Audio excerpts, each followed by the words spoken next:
Thank you so much. Thank you. Guys, ಇವತ್ತು ನನ್ನ ಗಂಡನ ಬರ್ಡೇ ಆಯಿತಾ. ಸೊ ನನ್ನ ಪಕ್ಕ ಲೋಕಲ್ ಗಂಡನಿಗೆ ಪಕ್ಕ ಲೋಕಲ್ ರೆಸ್ಟೋರೆಂಟಲ್ಲಿ ಬರ್ಡೇ ಸೆಲೆಬ್ರೇಷನ್.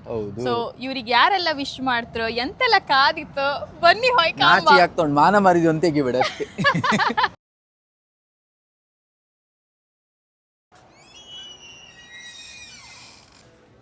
ಆಂಬಿಯನ್ಸ್ ಎಲ್ಲ ಎಷ್ಟು ಒಳ್ಳೆ ಉಂಟಲ್ಲ. ನನ್ನ ಕಣ್ಣು ಓದೋದು ಈ ಪೇಂಟಿಂಗ್ಸ್ ಮೇಲೆ ಮಾರೆ. ಅಲ್ಲಿಂತೂ ನನ್ನ ಹೆಂಡತಿ ಸಾಕ್ಷಾತ್ ನನ್ನ ಹೆಂಡತಿ ಮೇಕಪ್ ಮಾಡಿ ಕೂತ್ಕೊಂಡಾಗ ಉಂಟು.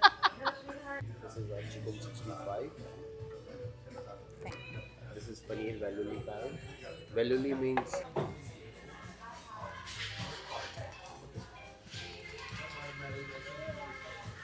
ಎಲ್ಲ ಘಮ ಘಮ ಘಮ ಮೂಗಿ ಹೊಡಿತಾ ಉಂಟು. ಬರ್ಡೇ ಭೋಜನವಿದು ಬೇಕಾದ ತಿನ್ನಬಹುದು. ಮೆಲ್ಲ ಮೆಲ್ಲ ಕಣ್ಣಿದು ಗೊಂಬೆಲ್ಲ ಹೊರಗೆ ಬೀಳ್ಬೋದು ಮಾರೆ. Thank you so much. Thank you so much. Happy birthday to you. Thank you so much. Birthday to you. ನಮ್ಮ ಥರ ನಿಮಗೂ ಬರ್ಡೇ ಸೆಲೆಬ್ರೇಷನ್ ಮಾಡಲಿಕ್ಕಿದ್ರೆ ಪಕ್ಕ ಲೋಕಲ್ ರೆಸ್ಟೋರೆಂಟಿಗೆ ಬನ್ನಿ, ಎಲ್ಲದೂ ಅವರೇ ಮಾಡಿ ಕೊಡ್ತಾರೆ. ಬನ್ನಿ, ಎಂಜಾಯ್ ಮಾಡಿ.